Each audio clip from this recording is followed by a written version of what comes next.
Hey there folks, Zane from the Infinite Jukebox, aka the #1 Method Man fan, here with another album review, and today I wanted to talk about the new Jae Skeese and Superior record, Testament of the Times. Unless you are somewhat deeply involved within the underground of East Coast New York rap, then chances are you probably only know Jae Skeese from his collaborations with Conway the Machine, as well as his status as affiliate slash associate slash whatever you want to call it, of the Griselda Collective, which is just rising in popularity more and more with each passing year. Jay has done a lot of work with Conway in particular. Last year they put out their collaboration Pain Provided Profit. Jay has featured on some of Conway's most popular records, like last year's Won't He Do It, as well as 2022's God Don't Make Mistakes, arguably Conway's best album. But that's really doing a disservice to describing Jay as a whole. The guy has been a rapper and active within the music industry for well over a decade at this point. And yet, at the same time, it seems like he's never really gotten his flowers, never gotten his props, the same way that a lot of his affiliates have. That leads to the question of why. I mean, a lot of people that Jay works with are individuals that have been around the same amount of time, if not for a shorter period of time than he has, have put out less material than he has, arguably have even been less consistent than he has. And the main reason why is that no matter what Jae Skeese record you go with, it generally feels like he doesn't shine that much on his own. The guy can put out some strong features, the guy can put out a few great songs, but for a full-length studio album, he, up until this point, had yet to properly develop himself enough to feel like he warranted an entire record, to feel like he had the artistic capabilities to make a record worth listening to multiple times front to back. And then that all changed with this album. Even 2023's Abolished Uncertainties, his debut studio album for Conway's Drumwork label, is a record that I wouldn't say really highlights his abilities. Now, with that in mind, Testament of the Times, his latest studio album, as he collaborates with producer Superior, this highlights his abilities beautifully. I think I speak for a lot of people when I say that this is the record that Jay has probably always had in him, and it's also the record that really defines him as someone that's worth keeping an eye on as much more than just a features guy. Jay himself sounds great here. On this record, he's coming across as more personable than ever, and this isn't a record that seeks to immortalize him in any way. This isn't meant to be his big magnum opus or anything. He's not supposed to be coming across as any sort of untouchable legendary figure or anything like that. This album feels like Jae Skeese approaching the listener, conversating with the listener, etc., in an entirely level-headed way that feels genuine, that feels humble, yet at the same time is never so self-deprecating that it becomes sad or unlikable. He's an incredibly honest and self-aware, yet self-empowering guy, and a lot of that charisma manages to rub off on the record. This album is honestly largely defined by his personality. Even with Jay being, again, a very charismatic guy, this doesn't feel like an album where he's trying to be that way. There are a lot of records out there where an artist will try to force some sense of coolness, some sense of likability about them for the sake of selling a particular sound. That doesn't happen here. You can tell that it's just genuinely what Jay is like as a person, and I think that honestly does wonders for the record. It feels like an incredibly honest and open-minded, open-hearted album, and I appreciate it deeply in that case. The vast majority of the time, above all else, this really feels like a celebration of the struggles that he's managed to survive over the course of his life to get to where he is today, to make a record like Testament of the Times. You have a lot of tracks like 2 Cent, for example, where he's talking 1 second about Metal Gear Solid and making references like that the average person will most likely get, at least to a partial extent, before he begins to talk about things like living in poverty and feeling like the constant rejections that you get from various different corners of the artistic world mean that your career is going nowhere before you have to eventually pick yourself back up, hold your head up high, and move on, continuing to develop yourself as a performer.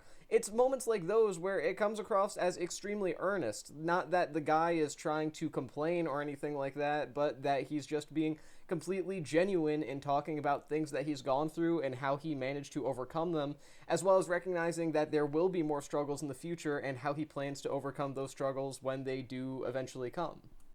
You also have some tracks here that see him maintain the hope for continuing to get a better life, for continuing to grow as a person.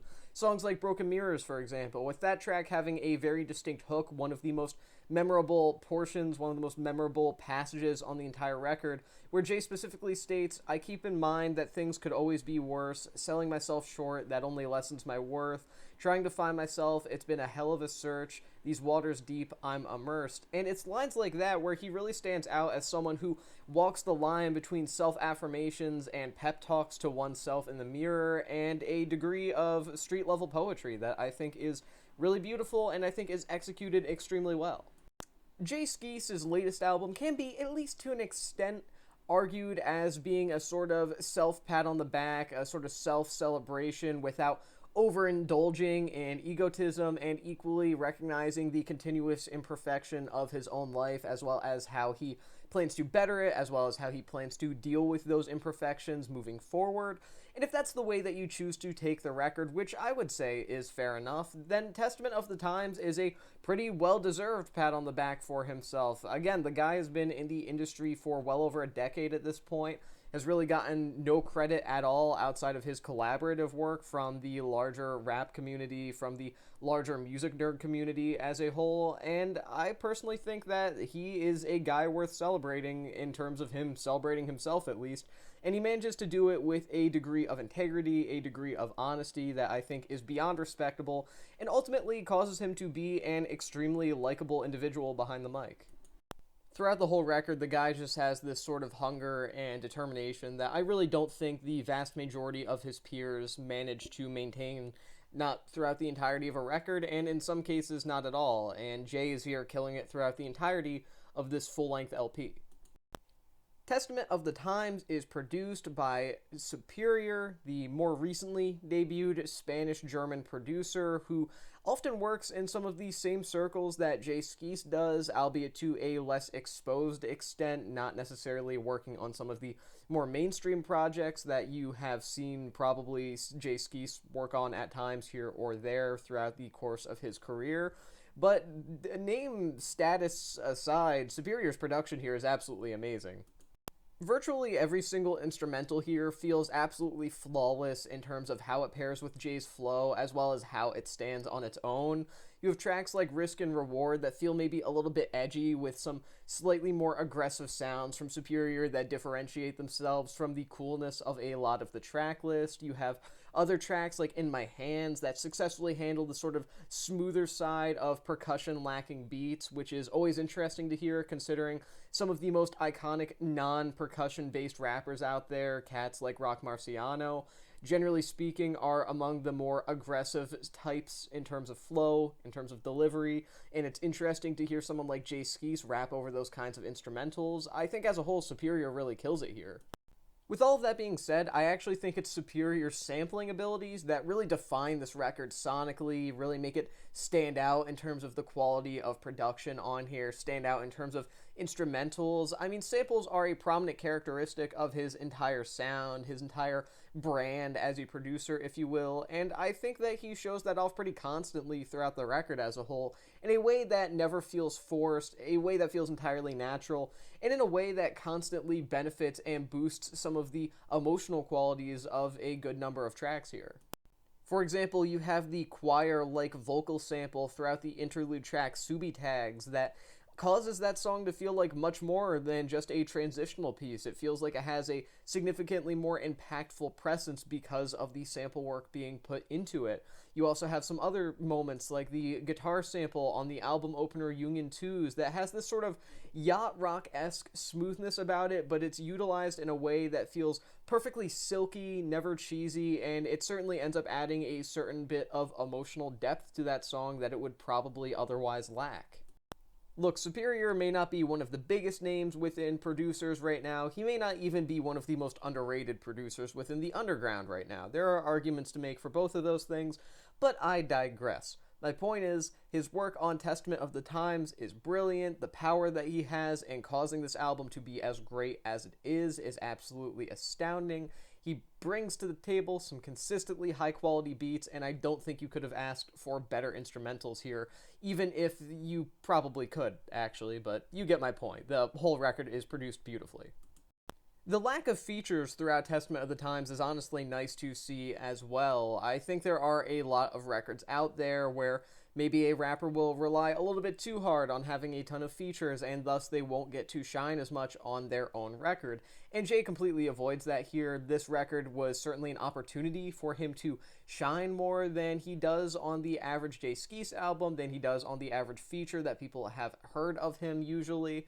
So I think he definitely took advantage of that situation and rightfully made the vast majority of the record his and his alone. And like I said earlier, I think that the guy is completely capable of carrying an entire album on his own. Even if there were 0 features on this record, I think that he could have done perfectly fine, honestly. I mean, this is an album that intentionally or unintentionally was tailor-made to showcase a lot of Jae's built-up potential, so allowing him to fly solo on a lot of the reflective tracks here, like Mothers and Gods, for example, I think was a brilliant creative decision. I think it's the right direction for him and Superior to go in here, but the few features that are here all manage to be consistently solid as well. Rome Streets and Ty Ferris absolutely kill it on the track Cantonese Characters, which makes for one of the most immediately striking songs on the album. Definitely one of those tracks that immediately stands out as a major highlight on the record to me. You also have OT The Real on the track Sign of the Cross, who delivers a decent verse as well, though I would say his is the weakest on the entire record. But then again, that's not necessarily hard to do when there's only 4 different artists credited as features here. His verse is still solid, and I enjoyed a good bit. Kota Savia's appearance on Cement 4s in particular is especially beautiful, as her vocals make for a distinctly beautiful track on a record that already has a lot of genuinely majestic moments at times. And I think that her vocals on that song in particular really stand out as one of my favorite moments on an album filled with a lot of great vocals, be it in terms of delivery or in terms of samples. So yeah, as a whole, I think the features here, they are minimal, they are rightfully minimal, but those that are here are executed about as well as you could possibly want them to be, without ever taking away from the essential trait of Jae Skeese being the primary narrator, primary storyteller here. I mean, really, at the end of the day, Testament of the Times is, above all else, a showcase for Jae and his style, his performance abilities, but at the same time, you can tell that quite literally every single aspect of the record was very well thought out, and the features here, what are here, is no exception. The features that are picked here were picked well, they're obviously hand-picked, and they were picked with completely understandable confidence, because the end result is extremely well done. Testament of the Times, in its absolute best moments, is some of the best material that we've gotten from underground rap as a whole so far this year, and this is certainly one of my favorite rap albums of the year so far. From Jae Skeese's introspective and deeply honest songwriting style to Superior's often incredibly powerful and lush, yet at times melancholic style of production, I think everything is pretty much on point here, and I don't really think I would change much, if anything, except maybe make it a touch longer. On the album closing track, Skyscraper, another major highlight as well as single from this record, Jae states that he is just getting started and that he hasn't settled in yet. And if that happens to be the truth and the future shows that he can continue to deliver this level of quality for 1 or 2 more projects consistently, I think that you could argue that Testament of the Times and what comes after this, if it is, again, at the same level of quality, may genuinely result in him being one of the most underrated and underhyped rappers out there right now. And I would even go as far as to say that based on this record alone, if, again, this is to imply a sense of future quality, that he already has that status as wildly underrated. I'm going to give this record 4 stars out of 5. And with that being said, that's the end of this album review. I've been Zane from the Infinite Jukebox. Thank you for watching, and I'll see you in the next one.